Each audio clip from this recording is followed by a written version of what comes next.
جس عامر فاروق صاحب کی جو عدالت ہے ان کے سامنے یہ کیس لگے ہوئے تھے، اور اب اس سارے معاملے کو دیکھتے ہوئے جو اسلام آباد کے جوڈیشل میجسٹریٹ ہیں صہیب بلال رانجھا صاحب، انہوں نے سپریم کورٹ کے سینئر تو نہیں کہنا چاہیے لیکن سٹنگ جج جسٹس شہزاد ملک صاحب کی صاحبزادی شانزے ملک کے وارنٹ گرفتاری جاری کر دیے ہیں۔ یعنی اب جس شہر میں رؤوف حسن صاحب کے اوپر حملہ ہوتا ہے اور ہمیں بتایا جاتا ہے کہ خواجہ سرا آتے، اور خواجہ سراؤں کا چونکہ میک اپ چہرے کے اوپر ذرا زیادہ تھا تو وہ نہ سی سی ٹی وی کیمرے ہمارے شناخت نہیں کر رہے، اس شہر کے اندر 2 سال پرانی فوٹیجز آ جاتی ہیں اور پتہ چلتا ہے کہ نہیں یہ تو خاتون ڈرائیور تھی، اور وہ خاتون ڈرائیور بھی اگر تب آپ نے کیسے کر لیا، کیس ٹیکنیکلی تو اڑ جائے گا نا، آپ نے 2 سال کی شناخت، فوجداری مقدمات ویسے اس بنیاد کے اوپر فارغ ہو جاتا ہے، لیکن اس کا مقصد کیا ہے یا یہ وارنٹ گرفتاری کیوں جاری کیے گئے ہیں؟ اس کا مقصد بڑا واضح ہے، ججز کے اوپر دباؤ ڈالنا، ججز کی فیملیز کو ملائن کرنا، اور ان کو یہ احساس دلانا کہ ہم کسی بھی حد تک جائیں گے۔ حالانکہ ابھی شہزاد ملک صاحب نے سپریم کورٹ میں، ایون وہ فل کورٹ میں بھی نہیں بیٹھے ہوئے تھے اس وقت، ان کی ابھی ایلیویشن بھی نہیں ہوئی تھی، فل کورٹ بنی تھی، لیکن یہ باقی سب ججز کو پیغام ہے، وہی پیغام جو آپ نے 6 ججز کو اسلام آباد ہائی کورٹ میں دیا، انہوں نے خط لکھا، پھر آپ نے پشاور سے پوچھا، کوئٹہ سے پوچھا، لاہور سے پوچھا، سندھ سے پوچھا، سب کا ایک ہی جواب تھا کہ عدلیہ میں طاقتوروں کی مداخلت ایک کھلی کتاب کی مانند ہے۔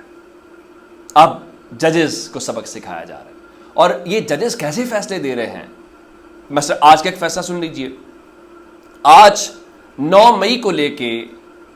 ایک اہم عدالت نے، جو انسداد دہشت گردی عدالت ہے، اس نے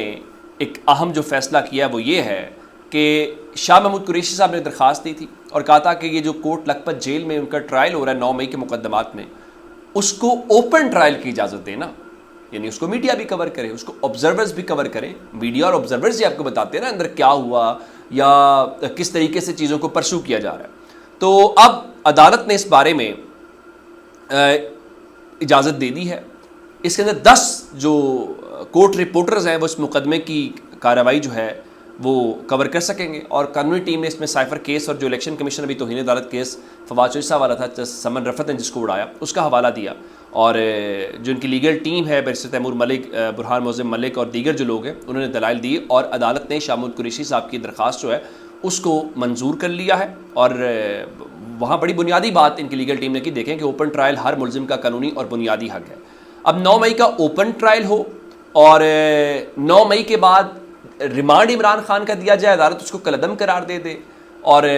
پھر عدالت یہ ساتھ لکھے کہ خود ہی چونکہ پولیس اس کے اندر مدعی ہے، مدعیوں کے اسٹیٹمنٹس کے علاوہ کچھ ان کے پلے نہیں ہے، پھر ججز تو قبول نہیں ہیں، پھر ججز تو پرابلمیٹک ہیں۔ پھر آپ لاہور کے اندر یہ جو 8 ٹرائبیونلز ہیں یہ تبدیل کرنا چاہتے ہیں، اور عالیہ نیلم صاحبہ بھی آپ کو انکار کر دیں کہ نہیں یہ تبدیل ہم نہیں کریں گے، چونکہ ان کو پتہ ہے تبدیل کا الزام لگے گا تو پھر لوگ کہیں گے کہ آپ نے دباؤ برداشت نہیں کیا، اگر جیسے شہزاد ملک صاحب کا یہ اسٹانس تھا تو آپ کا کیوں نہیں ہے۔ ایک خبر 9 مئی سے جڑی اور آپ کو دینی ہے،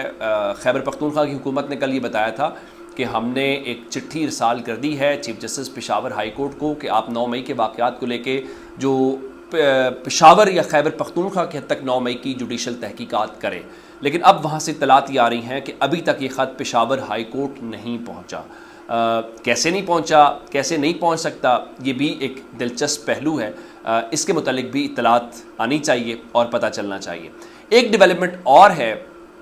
پاکستان تحریک انصاف نے جلسے کی اجازت مانگی تو جلسے کی جو اجازت ہے وہ نہیں دی گئی، اور جلسے کی اجازت نہ دینا تو خیر اتنی بڑی خبر نہیں ہے، لیکن اس کی وجوہات جو ہیں جس میں بتایا گیا اسلام آباد میں 60 سے زائد سفارت خانے ہیں، عالمی اداروں کے دفاتر ہیں، ڈپلومیٹس اور جو فارنرز ہیں وہ مختلف سیکٹرز میں رہتے ہیں، وہ نقل و حرکت کرتے ہیں، تو اگر شہر میں احتجاج اور ریلیاں ہوں گی تو غیر ملکیوں کی جو نقل و حرکت ہے وہ بھی متاثر ہوگی۔ روزانہ 5 لاکھ اسلام آباد میں لوگ آتے ہیں، کوئی ملازمت کے حوالے سے، کوئی تعلیم کے حوالے سے، تو احتجاج جو ہے ان کے بنیادی حق سے ان کو محروم کر دے گا، تو اس لیے اجازت نہیں دی جا سکتی، حالانکہ احتجاج کرنا بھی آپ کا بنیادی حق ہوتا ہے۔ ایسے میں جب جماعت اسلامی وہاں پہ دھرنا دے رہی ہے، اور چند روز پہلے آپ نے کچھ فیض آباد کے اندر بھی مہمان آئے ہوئے دیکھے جن کے نائب امیر کو بھی اوکاڑا سے گرفتار کر لیا گیا جو سر اتارنے کی باتیں کرتے ہیں، تو اب پاکستان تحریک انصاف نے جب ڈی سی نے ان کو اجازت دینے سے انکار کر دیا یہ وجوہات لکھ کے، تو انہوں نے اس سلسلے میں باقاعدہ توہین عدالت کی درخواستیں دائر کر دی ہیں اور عامر مغل صاحب کی جانب سے درخواست دائر کی گئی ہے، جس میں انہوں نے سیکرٹری داخلہ، چیف کمشنر، ڈی سی اور آئی جی اسلام آباد کو فریق بنایا اور آج ہی سماعت کرنے کی استدعا کی ہے۔ اب دیکھتے ہیں کہ عدالت اس کے اوپر کیا کرتی ہے۔ جب تک کہ اپڈیٹ سے اپنا بہت سارا خیال رکھیے گا۔ خدا حافظ۔